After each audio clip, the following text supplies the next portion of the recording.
Assalamualaikum warahmatullahi wabarakatuh. Perkenalkan, nama saya Dian Eka Tivenda dari jurusan Ilmu Perpustakaan dan Informasi dengan NIM 212344031 akan menjelaskan tentang deasidifikasi.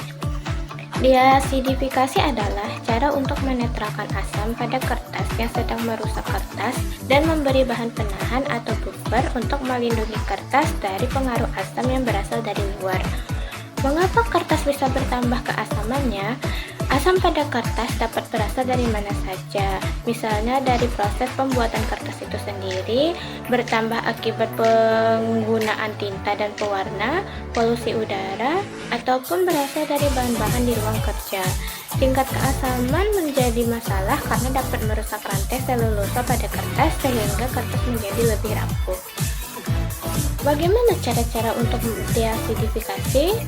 Deasidifikasi terbagi dalam 3 cara, yakni deasidifikasi dalam bentuk gas, deasidifikasi kering, dan deasidifikasi basah. Deasidifikasi dalam bentuk gas yakni menetralkan asam dengan menggunakan gas. Cara ini menyebabkan dokumen menjadi tidak basah dan penetrasi yang dihasilkan lebih lengkap dan seragam. Deasidifikasi gas ini sesuai untuk dokumen yang ditulis dengan tinta yang luntur atau mengandung pewarna yang luntur. Bahan gas yang dapat digunakan yaitu amonia, morpolin, dan uap air, cyclophexilamine, dan zinc dietri. Lalu deasidifikasi kering.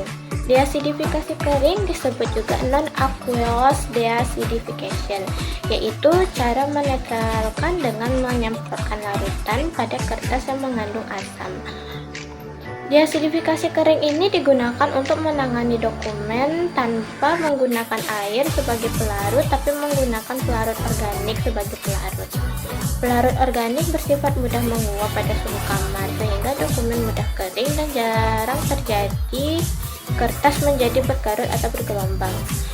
Deasidifikasi kering biasanya digunakan terhadap naskah kuno dengan tinta yang luntur, biasa dilakukan dengan menggunakan larutan barium hidroksida dan metil alkohol dengan cara disemprot menggunakan sprayer. Kedua bahan ini bersifat beracun. Oleh karena itu, penyemprotan dengan bahan ini harus dilakukan dalam lemari asam atau ruangan yang mempunyai ventilasi yang sempurna.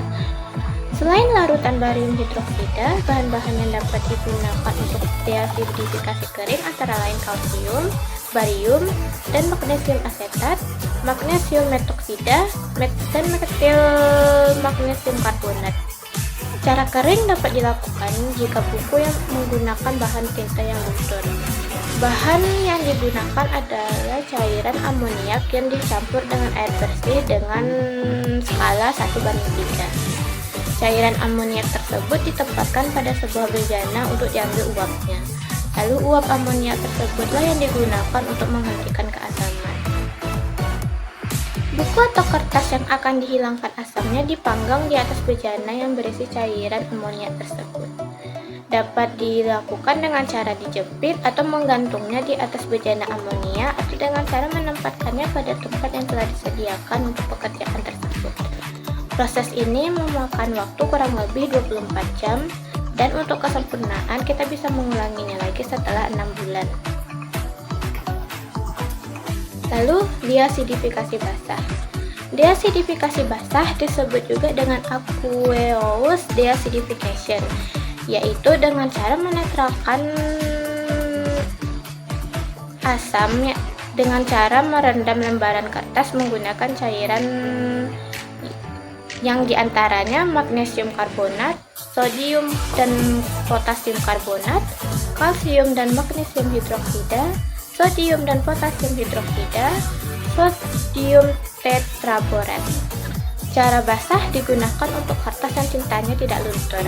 Kertas yang akan dihilangkan asamnya direndam di dalam air suling, yaitu air yang sudah dihilangkan mineralnya, dapat dicampur dengan magnesium karbonat yang larut ke dalam air.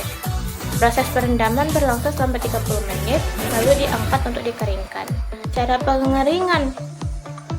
dengan cara menggantungkan kertas-kertas tersebut pada tali semacam jemuran yang ditempatkan di sebuah ruangan yang diberikan exhaust fan. Agar kertas tidak robek, maka waktu diangkat dari air, maka digunakan kaca sebagai pembantu.